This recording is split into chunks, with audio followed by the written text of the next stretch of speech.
नमस्कार जंटी में स्वागत आपका। मैं हूं योगेंद्र। आप देख रहे हैं बड़ी खबर, और बड़ी खबर में हम बात करेंगे राजस्थान की सियासत की। राजस्थान में इसी साल विधानसभा के चुनाव हैं, यानी कि कहें कि लगभग 3 महीने का वक्त है जिसमें आचार संहिता लगने की पोजीशन में पहुंच जाएंगे कि जिस दिन इलेक्शन डिक्लेयर होते हैं उसी दिन आदर्श आचार संहिता लागू हो जाती है। लेकिन बीजेपी इससे पहले एक बड़ा प्रदर्शन जयपुर में करेगी और अपनी ताकत का एहसास सरकार को कराएगी।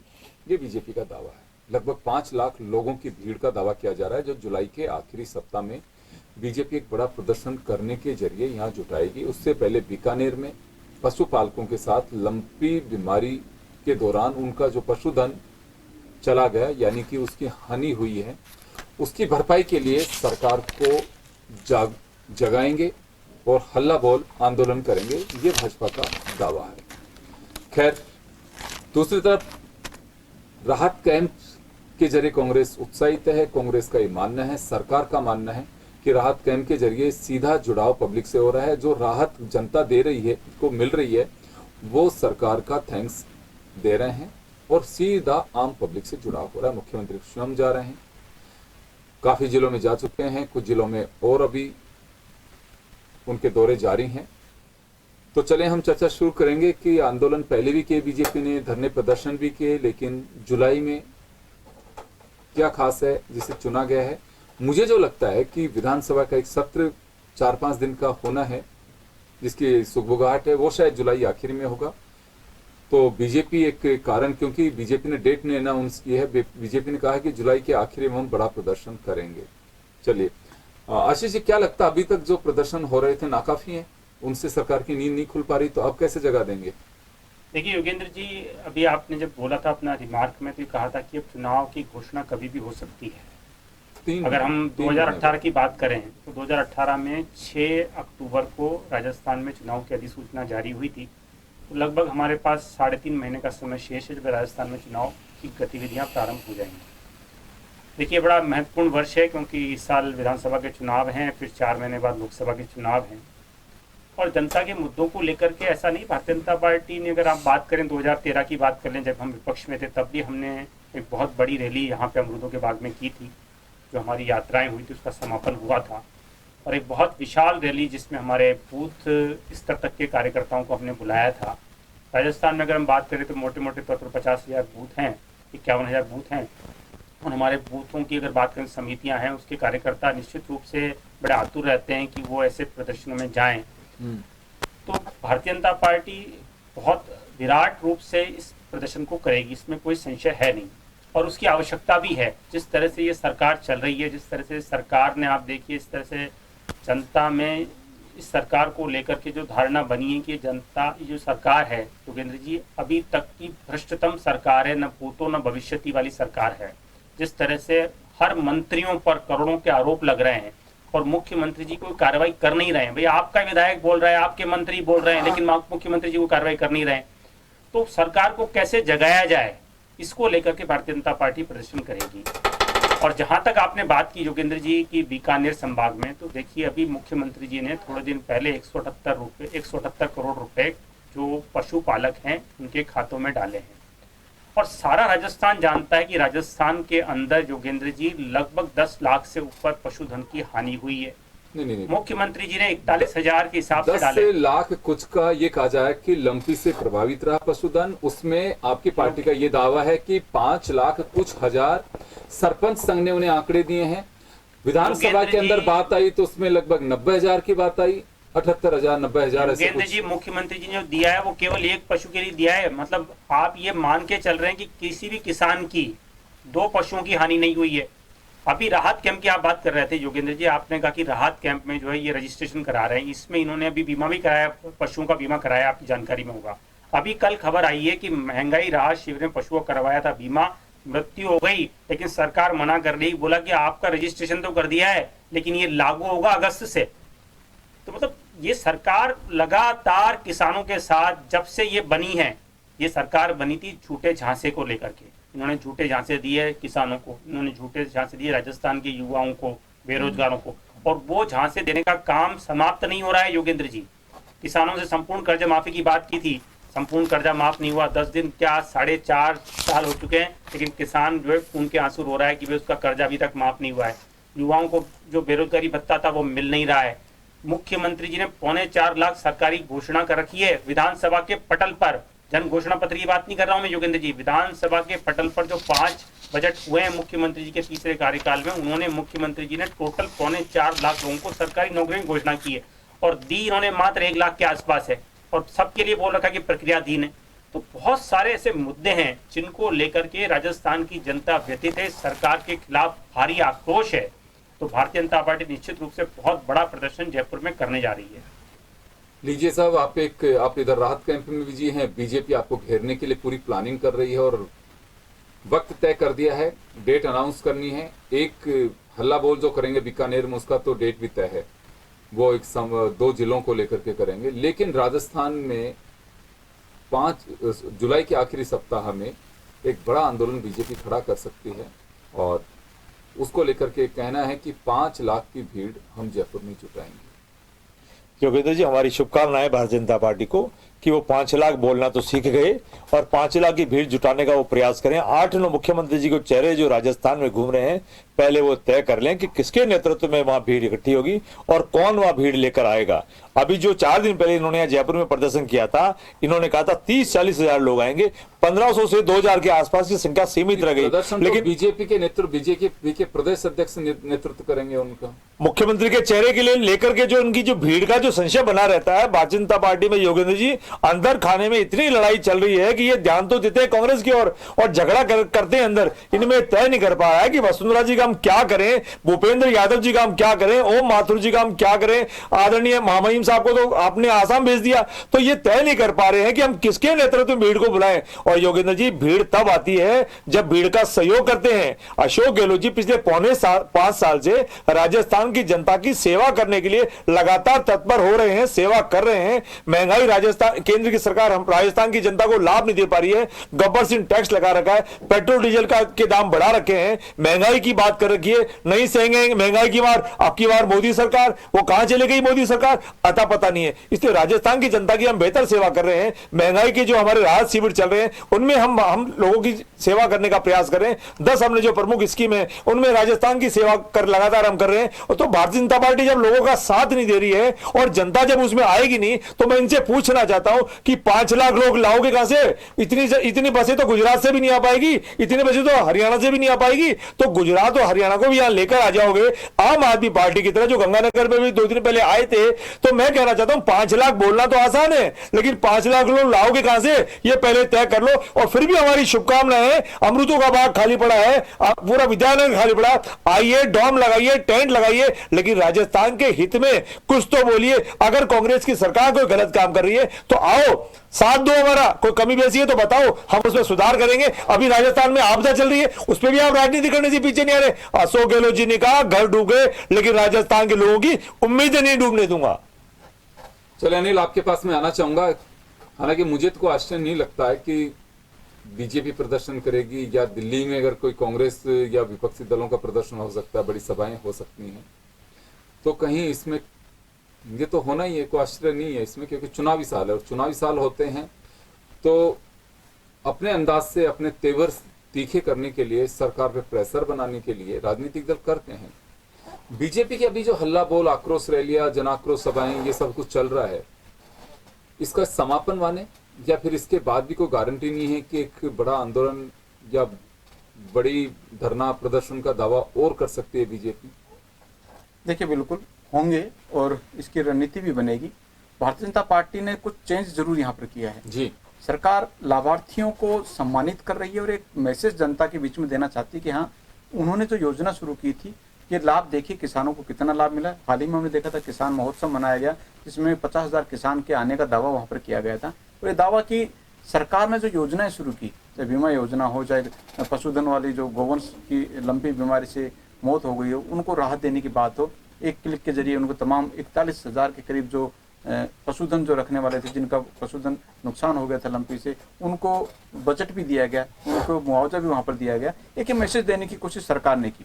लेकिन विपक्ष की भूमिका भारतीय जनता पार्टी कहीं ना कहीं अब निभाते हुए दिखाई दे रही है। ये मैसेज देने की कोशिश अब बीजेपी भी कर रही है कि आपने जो राहत दी है वो फौरी राहत रही है, अब जो वंचित लोग रह गए उनको राहत कौन देगा? क्या सरकार की नजरें उन पर नहीं है? उन लोगों को भी कहीं ना कहीं विपक्ष आगे करता हुआ दिखाई दे रहा है। हालांकि राजनीतिक दलों में मुद्दा जरूर हो सकता है कि सरकार ये कर रही है, विपक्ष अपने मुद्दे उठाएगी कि सरकार ये नहीं कर रही है, लेकिन फिर भी एक सटीक राजनीति इसको भी कहा जा सकता है कि विपक्ष इस भूमिका में है कि अब सरकार को ये चेता रही है कि आपने इन लाभार्थी किसानों में जो गौवंश के जो मृत्यु हो गई थी जिन पशुपालकों की, ये वंचित रह गए। बीकानेर में 5 जुलाई को वो सम्मेलन होगा, फिर झुंझुनू पहुंचेंगे, झुंझुनू में जो सम्मेलन होगा उसमें भी सरकार को चेताया जाएगा जो ऋण माफी है इन किसानों की नहीं की, जिस वजह से इनकी जमीन कुर्क हो गई, और फिर 5 लाख की भीड़ से घेराव। और मुझे लग रहा है कि जोधपुर संभाग की अभी सभाएं बाकी हैं, इसमें संभवतः 30 तारीख को अमित शाह उदयपुर आ सकते हैं,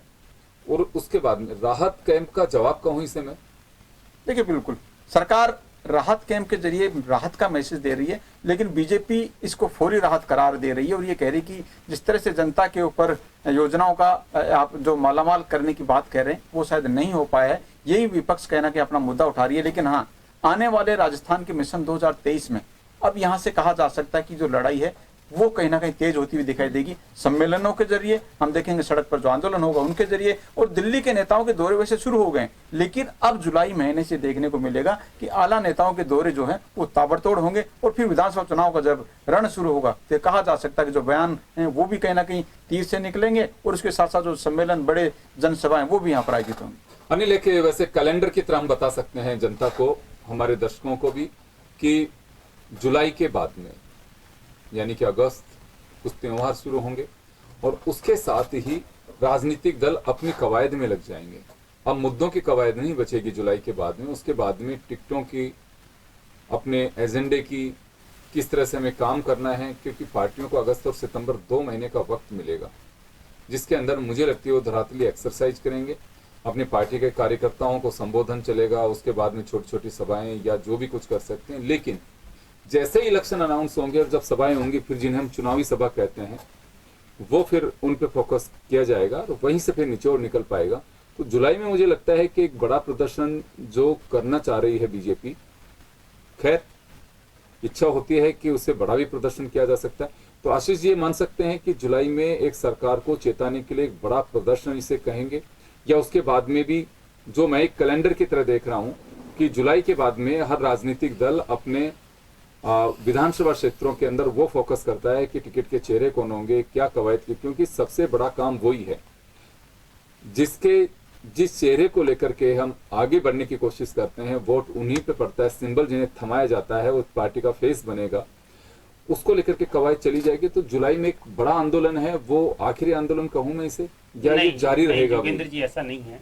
देखिए, अभी अनिल जी बोल रहे थे कि अगर हम नोटिस करें तो पिछले कई दिनों से लगातार केंद्रीय जो नेतृत्व है उनके दौरे राजस्थान में हो रहे हैं। प्रधानमंत्री जी अभी आपको पता है अजमेर आए हैं, उसके पहले राजसमंद आए थे, सिरोही आए थे, दौसा आए, आसिंद में आए, मानगढ़ धाम आए। अमित शाह जी अभी उदयपुर आने का उनका प्रस्तावित कार्यक्रम है, इसके पहले वो भरतपुर आए थे, उसके पहले नड्डा जी आ रहे हैं।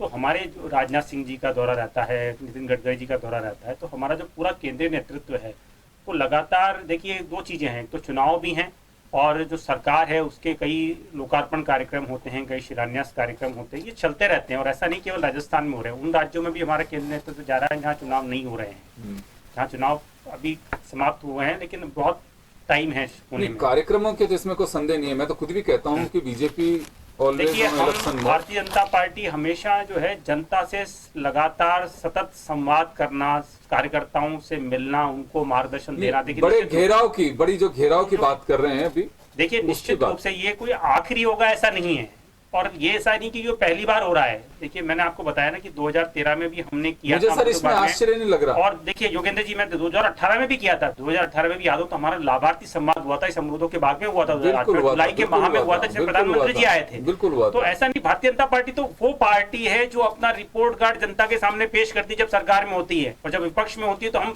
निश्चित रूप से जो सरकार को कटघरे में खड़ा करेंगे। आपने घोषणा की, हमने थोड़ी घोषणा की है, जो घोषणा आपने की वो आपको पूरी करनी चाहिए।